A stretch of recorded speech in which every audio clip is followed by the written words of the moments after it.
12 हनुमान जी की सच्ची घटनाएं सुनकर हैरान रह जाएंगे। आप हनुमान जी के बारे में हम सभी जानते हैं, उनको राम भगत कहा जाता है। वे राम के प्रिय भगतों में से एक थे। आज भारत के अंदर जगह जगह पर हनुमान जी के मंदिर बने हुए हैं और लाखों लोग हनुमान जी की पूजा करते हैं। इतना ही नहीं, हनुमान जी अपने भगतों का कल्याण भी करते हैं। यदि आप किसी हनुमान जी के भगत से बात करेंगे तो वह यही कहेगा कि बाबा समय समय पर कष्ट काटने के लिए आते हैं और उनकी मदद करते हैं। हनुमान जी को चिरंजीवी बताया गया है, जिसका मतलब यह है कि वे हमेशा धरती के ऊपर रहने वाले हैं या धर्म की रक्षा के लिए वे हमेशा काम करते रहेंगे। आपने देखा होगा कि राम और कृष्ण का कार्य पूर्ण हो जाने के बाद वे अपने लोकों के अंदर लौट गए, लेकिन किसी भी ग्रंथ के अंदर इस बात का जिक्र नहीं किया गया है कि हनुमान जी अपने लोक को चले गए हैं। इससे यह साबित होता है कि वे यहीं पर मौजूद हैं, लेकिन वे किसी आम इंसान को दिखाई नहीं देते हैं, बस भक्तों को ही अपने दर्शन देते हैं। यदि आप हनुमान जी के दर्शन करना चाहते हैं तो इस कार्य के अंदर राम नाम ही आपकी मदद कर सकता है। बंदरों को भी हनुमान जी बहुत प्रिय हैं। यही कारण है कि राम के युग से लेकर आज तक हनुमान जी के मंदिरों के पास आपको बंदर मिल ही जाएंगे। आज हनुमान जी धरती के ऊपर होने का फायदा इंसानों को मिल रहा है। मानव जीवन को सरल बनाने में वे लगे हुए हैं। यदि आप नजर डालेंगे तो आपको पता चलेगा कि लोगों की बहुत सी समस्याएं हनुमान जी दूर कर देते हैं और उनके जीवन के अंदर खुशियां भर देते हैं। यदि हम अपनी बात करें तो हमारे ऊपर भी हनुमान जी ने अनेक उपकार किए हैं, जिनको हम भूल नहीं सकते हैं। 1. हनुमान जी की सच्ची घटना। व्यासपीठ पर बैठने वाले एक साधु की यह एक सच्ची घटना है। व्यासपीठ के ऊपर बैठकर साधु महाराज रामायण कथा सुनाते थे। इस कथा को सुनने के लिए बहुत सारे लोग आते थे और कथा सुनकर जाते थे। कथा को आरंभ करने से पहले साधु महाराज का एक नियम था कि वे कहते आइए हनुमान जी विराजिए, और उसके बाद ही कथा शुरू करते थे।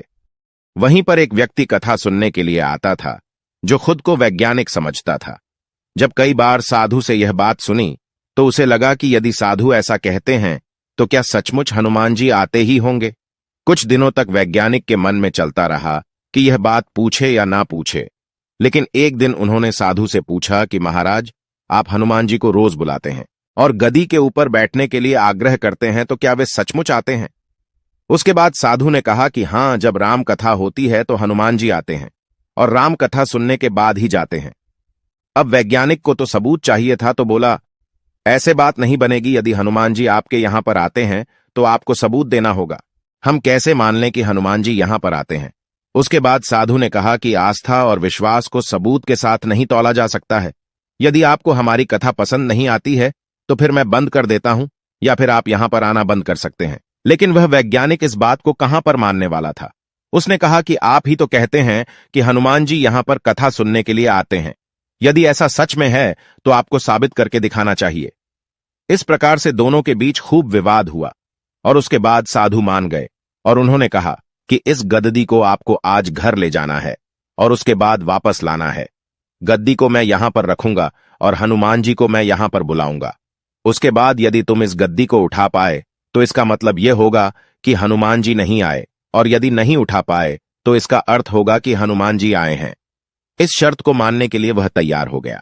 उसके बाद दोनों ने अपनी अपनी शर्त रखी। वैज्ञानिक ने कहा कि यदि मैं गद्दी को नहीं उठा सका तो वैज्ञानिक पद को छोड़कर आपसे दीक्षा ले लूंगा, और संत ने कहा कि यदि हनुमान जी नहीं आए तो मैं आपके यहां पर चपरासी करने लग जाऊंगा। यह तरह की परीक्षा का नाम पूरे शहर के अंदर हो गया, और जो लोग कथा सुनने के लिए नहीं आते थे वे भी आज देखने के लिए आए थे। भक्ति, प्रेम और विश्वास की परीक्षा होने वाली थी। उसके बाद गद्दी वहां पर रखी गई और साधु बोले, आइए महाराज पधारिए। उसके बाद साधु मन ही मन बोले कि महाराज, आज आस्था का प्रश्न है, आप रक्षा करें। उसके बाद वैज्ञानिक को बुलाया गया और उन्होंने 3 बार गद्दी को उठाने का प्रयास किया, लेकिन गद्दी 1 इंच भी नहीं हिल सकी। उसके बाद वैज्ञानिक साधु के पैरों में गिर पड़े और बोले, सचमुच आपकी भक्ति सच्ची है।